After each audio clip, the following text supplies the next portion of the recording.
It all started long ago. Names like Friz Freeling, Tex Avery, Frank Tashlin, Chuck Jones, and Bob Clampett developed our characters that you came to know and love over the years. Tweety, Daffy, Porky, Bugs, and myself, Foulmouth, along with many others who became a part of our cartoon family and animation that still stands up today.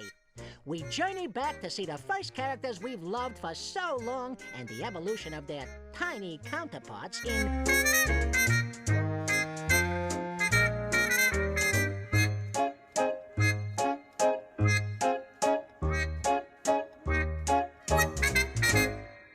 The original directors, Tex Avery, Bob Clampett, Friz Freeling, Chuck Jones, Bob McKimson, each one of those brought to the Looney Tunes something unique. You know, Chuck had the wit and sophistication, and Friz had the music, and Bob Clampett had the insanity, and Tex had the gags. Each one brought something special to Merry Melodies, Looney Tunes, all in its whole. I think we tried to take a little bit from each of them when we went ahead with Tiny Toons. I like to tell people I grew up in a cartoon.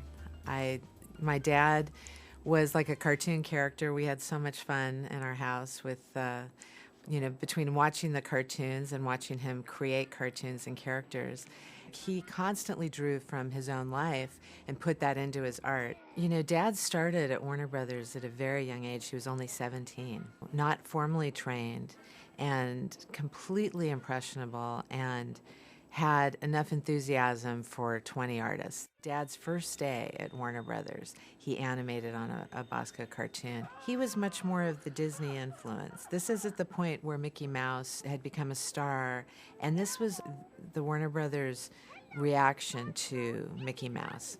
So he's a charming character, and he sings, and he's got his little girlfriend, but he doesn't have the edge to him that you'll find in the later Looney Tunes cartoons. When my dad was growing up, his mom had this framed picture on the piano of him, laying on the little bearskin rug naked, and he was horrified. I mean, he grew up so embarrassed that she insisted on leaving this picture out. And so later, he had this idea to do this cartoon with two cats that were a spoof on Abbott and Costello that was called Babbitt and Catstello. And he was thinking of a foil for them. And he thought about doing a little bird, and he remembered this baby picture and wanted to bring the innocence and that kind of wide-eyed look from the photo into Tweety. So he turned something that had tortured him as a young boy into the personality of Tweety. And I think, too, that was a little bit of his revenge, in that Tweety's so sweet and innocent, but in the end, he gets those cats.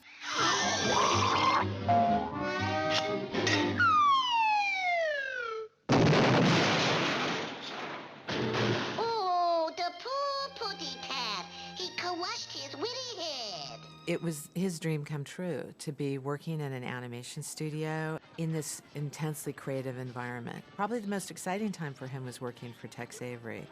Tex really encouraged him, let him bring out the craziness and all the enthusiasm that he could to the cartoons. And I think it really had a huge influence on him, and I know Chuck Jones has given Tex Avery a lot of credit too. They were both young animators working for Tex, and he just had an exuberance that really helped define putting the Looney in Looney Tunes.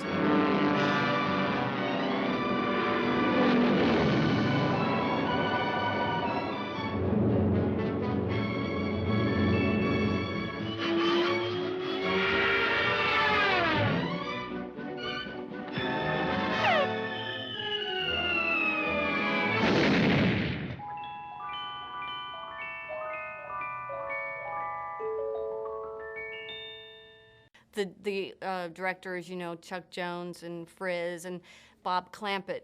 Even as a kid, I was aware when I watched these cartoons that although they were the same characters, they were different in each cartoon.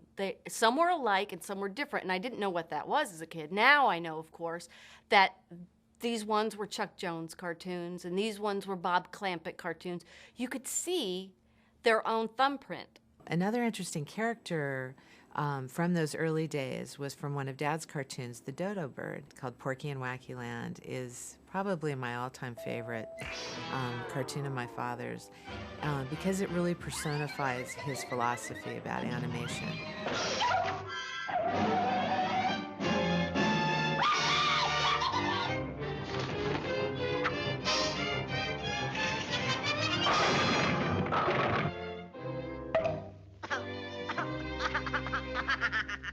It's a very surreal cartoon. He was very influenced by Salvador Dali and different artists of that time.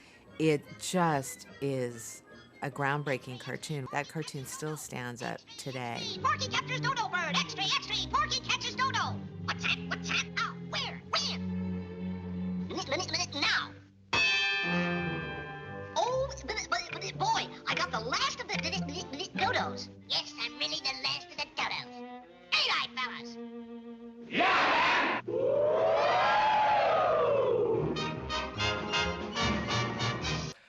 When I was a kid, my favorite cartoons were Looney Tunes and Merry Melodies. When the Warner Brothers logo came zooming up on the TV screen, I knew that like for the next 7 minutes, I was going to be entertained. And then if Bugs Bunny's face, dissolved up, I knew, well, that's going to be even better. And perhaps even funnier than Bugs, at times the faces of Porky and Daffy would fade up. And sometimes those cartoons would just be crazy. I mean, like a Bob Clampett cartoon with Porky and Daffy. When Dad was working for Tex Avery as an animator, there was a cartoon they were working on called Porky's Duck Hunt. Poor Porky, he's trying to hunt, and there's a million crazy ducks doing all these things to him. And as they start honing in and refining the cartoon, they realize, it might be better, rather than doing that, to put all this personality into one duck. There's going to be one duck that just makes Porky crazy. Dad got to animate the very first scene where Porky meets him, and Daffy ends up bouncing all over the lake. Woo, woo, woo!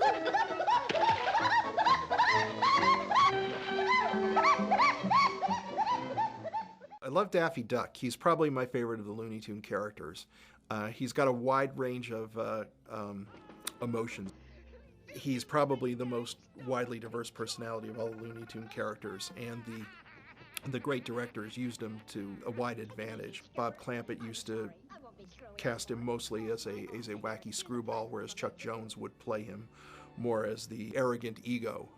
Jones used to say, Bugs is who we want to be, Daffy is who we are. There may be some truth to that, because you have to be awfully cool to be Bugs Bunny, whereas if you're trying to put your best foot forward and usually fall on your face, then you're kind of more like Daffy Duck.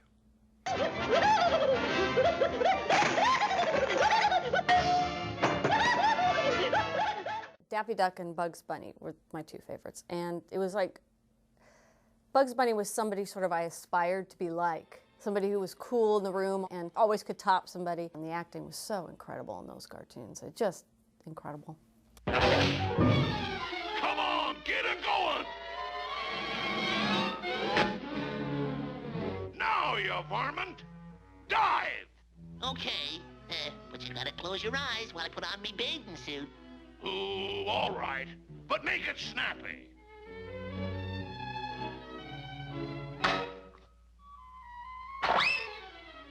Ready!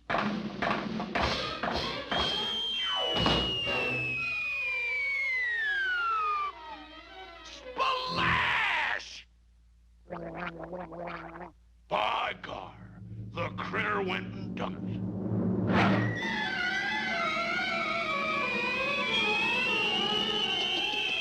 This I gotta see.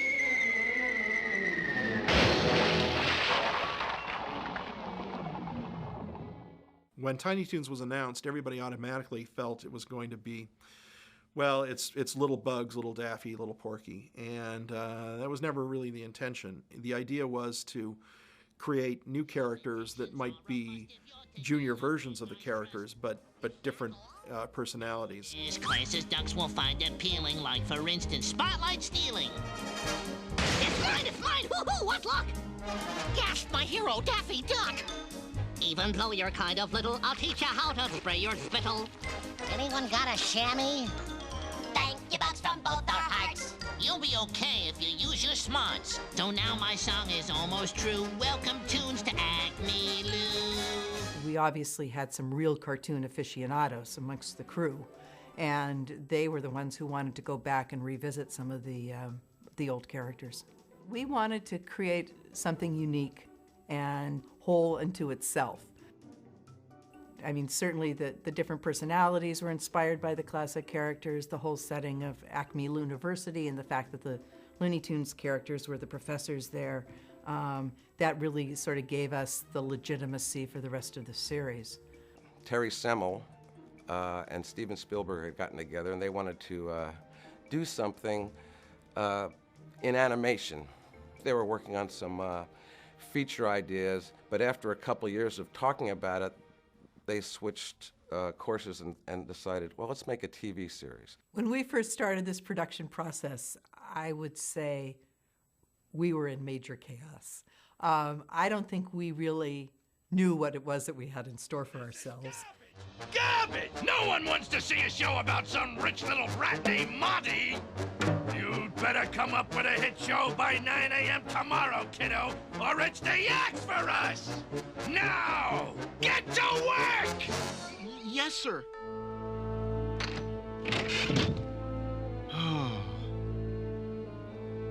That's hopeless. I didn't even know where to start.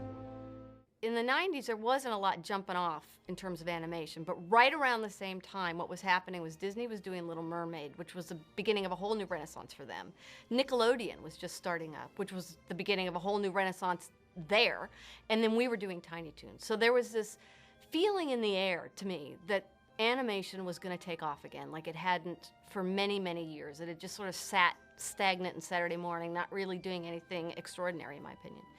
So there was this feeling on board for me, and I think for everybody else, that we were doing this thing and trying to make it extraordinary. One of the advantages we had at Warner Brothers was they really wanted to make Tiny Toons in the style that the old cartoons were made, in that they had, you know, units that had individual directors and story people and layout people in some cases. It's this great process of discovery.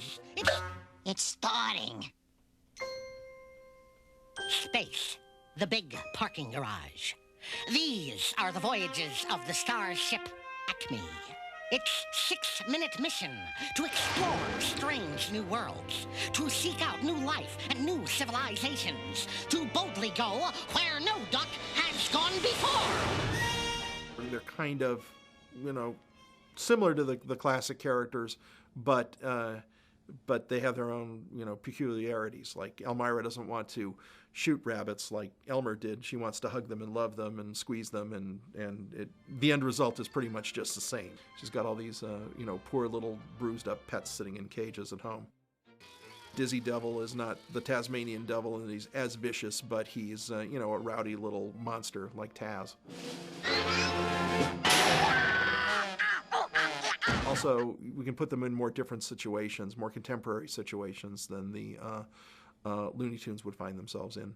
Time I spilled some on my clothes and be a rich guy. Things like this. What? I don't believe it. I got lunch all Saturday and... Pardon me. When we first started Tiny Toon Adventures, we had a meeting one day with Mr. Spielberg, and the issue of music came up.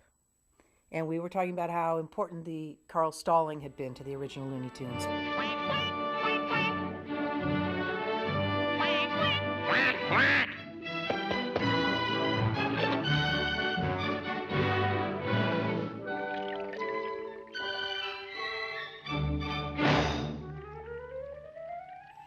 And Steven said, well, of course, we're going to have a full orchestra for these cartoons.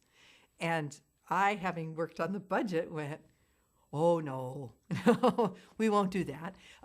We don't do that anymore. What we do, we'll build a library, and then we'll just cut in the pieces that we need to cut in for each scene. And he went, no. We're going to have a full orchestra. We're tiny, we're toony, we're all a little loony. It's Tiny Toon Adventures, come and join the fun. And now The music for our main title was written by Bruce Broughton, our composer for the series, supervising composer, and he brought in all these other great composers to do individual episodes. I mean, we had Stephen, who was not only a creative mentor, but a guiding force. He supported the concept of scoring every episode, which had a huge impact on the quality of it. I mean, it just sounds so good. So let me get this straight. You want obedience, total loyalty, and I have to like you too? That's what I'm paying you for.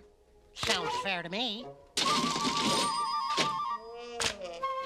We started looking for composers who would have the Carl Stalling sensibility. And we were very fortunate to find Bruce Broughton, who came in and did the original work on the series. And Bruce, not unlike the family tree that Ruegger built, Bruce started bringing on composers underneath him to work on specific episodes. And we built this whole family of just amazing composers. We put together full orchestras. And I tell you what, it made a huge difference in those episodes. That music was wonderful. There's my pond.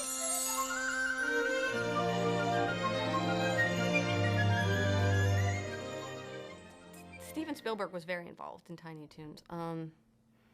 I know before I came on, he was very involved in the development of the characters with Tom and some of the other people. But when I was on board, for instance, we would send him a script. We'd get it over to Amblin like around 5 o'clock, I think. And usually by 8 o'clock, he'd be calling with notes on it. And a lot of times I was working late, so I would pick up the phone and he would give me the notes.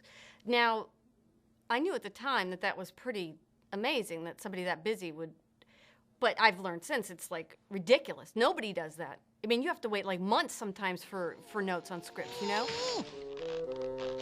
Oh, Mr. DeVille, you forgot your credit card. DeVille? Mr. DeVille, wait! Have I got a script for you?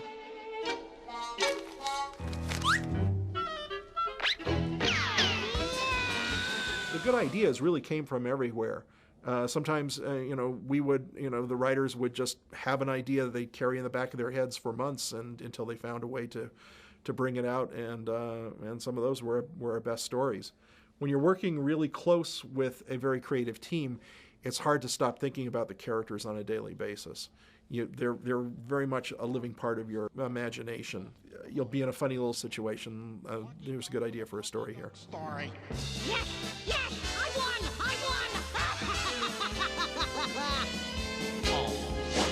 Pardon me. I'd like to thank my brilliant director, Mr. Cooper DeVille. Now, wait, I don't want to thank anybody. This moment is mine! There was a Byron Bassett cartoon where the Basset Hound is rescuing these birds, these little birds that have fallen out of the nest from Furball. And that cartoon literally was inspired by my own Basset Hound at home, a nest of birds in our backyard.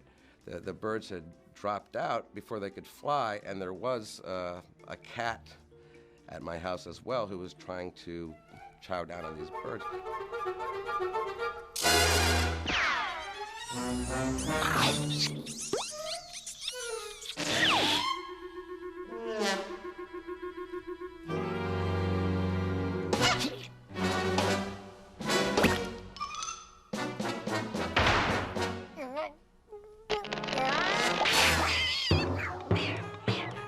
So when I went to kindergarten, I remember my first report card, it said that having Sherry in kindergarten is like having a cartoon character in class. We're going to work this year on curbing her wonderful enthusiasm.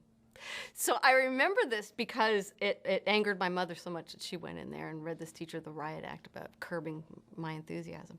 But I thought of that when I was writing for Babs Bunny, because to me, she was somebody whose enthusiasm would not be curbed. And, she just would not be stopped. No matter how many times you would tell her to pipe down or be quiet, she wouldn't do it. And I enjoyed that about her. Say, how about drawing me a best friend, a buddy, a compadre, someone I can talk to rabbit to rabbit?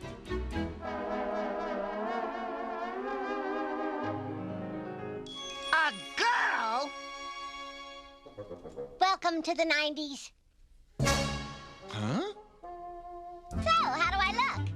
Well, you... And what about my voice? Well, it's, Is it a good voice or a bad voice?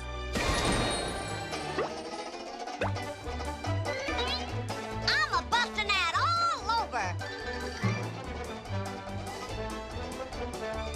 Yeehaw!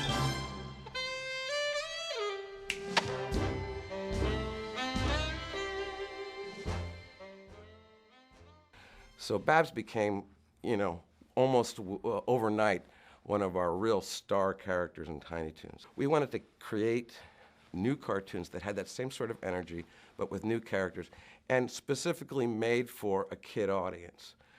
As you know, Looney Tunes Merry Melodies were for theatrical release and for, you know, an audience of 5-year-olds to 95-year-olds. Tiny Toons specifically was made for that afternoon kid audience.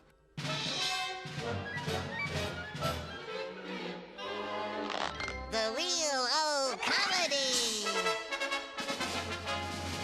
So let's give them the magic chant. There once was a girl from Nantucket. Not that chant. Oh. Whose cartoon are we gonna... A lot of people I know talk about the early Looney Tunes cartoons and that there will never again be cartoons as great as that only the old stuff is good. And I don't agree with that. The freedom that Dad and the directors had, because it was the new frontier. It was, you know, the first time they recognized they could do anything in animation, and there was sort of an innocence in the world, yet sort of an edge from things that were going on. When I imagine what it must have been like for Steven Spielberg and the amazing team they put together for Tiny Toons, what the challenge that they had to create a new property that was inspired by the Looney Tunes cartoons, but really needed to stand on its own and have its own spirit, that must have been incredibly intimidating, a really daunting task. Yet they did it, and they did a beautiful job. You have to be able to go, you know what, we're going to do this, and we're going to carry the inspiration from the old work, but not stop and question everything we're doing and not constantly hold it up. They went into it and went for it. And I think that's what you have to do, and I think that's why those cartoons are terrific, and Tiny Toons still holds up today and will always hold up. Thanks, guys, you saved my job. If there's ever anything I can do for you, I mean anything, just name it. Okay, can you get us a created by credit on the show? Yeah, in your dreams, pal. Why you happy to just like you were used to You know, I think they're learning.